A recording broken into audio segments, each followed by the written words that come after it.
पाहुयात पुढची मोठी बातमी। खासदार संजय राऊत यांनी पुन्हा एकदा एकनाथ शिंदे यांच्यावर निशाणा साधलाय। शिंदे आणि फडणवीस यांच्यामध्ये वॉर सुरू आहे, ते रोज दिसतंय असा आरोप राऊतांनी केला। शिंदेंच्या बोलण्याला राज्यात काहीही किंमत राहिली नाही। शिंदे फडणवीसांच्या डोळ्यासमोर उद्योग बाहेर गेले असा आरोपही राऊतांनी केला। तुम्ही समोर पाहताच आहात की शिंदे आणि फडणवीस यांच्यामध्ये कसं वॉर चालू आहे, युद्ध सुरू आहे, हे स्पष्ट दिसतंय, रोज दिसतंय। ते अनेक निर्णय जे भ्रष्टाचारासंदर्भातले होते, ज्यांच्यामुळे भ्रष्टाचार सुरू होता, असे निर्णय देवेंद्रजींनी थांबवलेले आहेत आणि त्याबद्दल आम्ही त्यांचं स्वागत केलंय। अशाच निर्णयांना उद्धव ठाकरे यांनी सुद्धा स्थगिती दिली। एकनाथ शिंदे यांच्या बोलण्याला महाराष्ट्रामध्ये आता काही तसं महत्व राहिलेलं नाही। जे मुख्यमंत्री बोलतायत त्याला महत्व आहे। एकनाथ शिंदेचं आता कोण ऐकणार? आता कोणी ऐकणार नाही। लिहून दिलेली भाषणं वाचायची, टिवल्या बावल्या करायच्या, त्याच्यावरती बोलायचं, त्यातून काय साध्य होणार? आपण राज्यासाठी काय केलं, जनतेसाठी काय केलं? स्वतः पैसे देऊन आपले वेळावेळाने सत्कार करायचे, महाजी शिंदे सारखे पुरस्कार विकत घ्यायचे।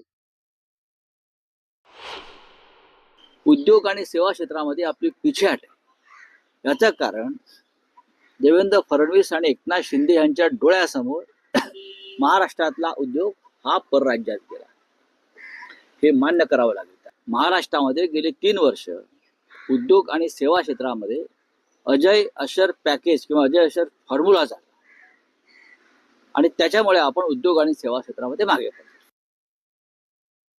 पाहुयात पुढची बातमी। मराठा आरक्षणासाठी लढा देणारे मनोज जरांगे पाटील यांनी सरकारला पुन्हा एकदा इशारा दिलाय। अधिवेशन झाल्यावर आपण शांत बसणार नाही असा इशारा जरांगेंनी दिला। आरक्षणासाठी नेमण्यात आलेली शिंदे समिती काम करत नाही असा आरोप सुद्धा जरांगे पाटलांनी केला। सरकारनं मराठा हे वारंवार सांगत आहोत, त्यामुळे आमदारांनी मराठा आरक्षणाचा मुद्दा अधिवेशनात उपस्थित करून कुणबी प्रमाणपत्र लागू करावे अशी मागणी सुद्धा मनोज जरांगेंनी केली आहे।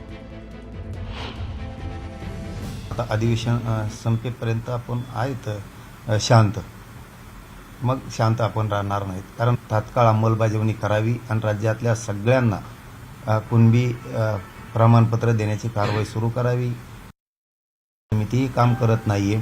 केसेस 8 दिवसात मागे घेऊ म्हणले होते, 2 वर्ष होत आलेत, आणखी घेतल्या नाहीत। उपोषण सोडताना आत्ता पाठीमागच्या महिन्यात सांगितलं की ते आता सगळ्या सरसकट आंतरवालीसह राज्यातल्या मागं घेऊ, त्याही आणखीन घेतलेल्या नाही। ज्या 8-9 मागण्या आहेत त्याविषयी याच अधिवेशनात सरकारनं मराठा समाजाच्या आरक्षणाचा विषय मार्गी काढावा, ही मुख्यमंत्र्यांना पुन्हा पुन्हा विनंती आज सलग 7वा दिवस आम्ही करतोय।